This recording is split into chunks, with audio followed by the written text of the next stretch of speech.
Order order order. আদালতে সুস্পষ্টভাবে প্রমাণিত হয়েছে যে আসামি পাগলা সুজন তার প্রেমিকার আত্মরক্ষার্থে এবং তার সম্ভব রক্ষার্থে আসামি রাশাকে বিশিষ্ট একজন ব্যবসায়ী রাশা চৌধুরীকে নিজের হাতে খুন করেছে।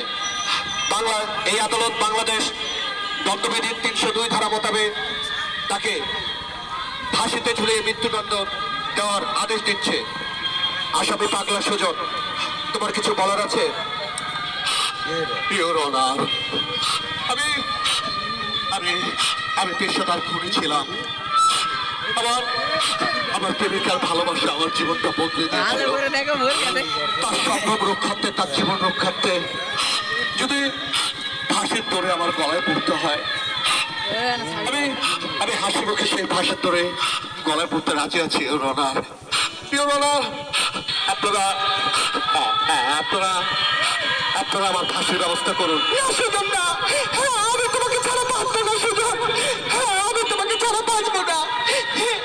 আপনাদের দুটো পায়ে পড়ি, আপনি একটা কিছু করুন জজ সাহেব, একটা কিছু করুন, একটা কিছু করুন। আমাদের কিছু করার নেই মা, কারণ আইনের হাতে আমরা বন্দী। আইনের ধারায় যা আসে সেটাই আমাদের করতে হবে, কারণ আইনের চোখে ও অপরাধী। যদিও বা মানুষ হিসেবে ও অনেক সুন্দর, কিন্তু আইনের চোখে অপরাধী, তাই শাস্তি ওকে পেতেই হবে। সুকন্যা, তোমার আমার মিলন ভাগ্য বিধাতা লেখেনি। তুমি তুমি হ্যাপি থেকো। তো যাই হোক দরদি।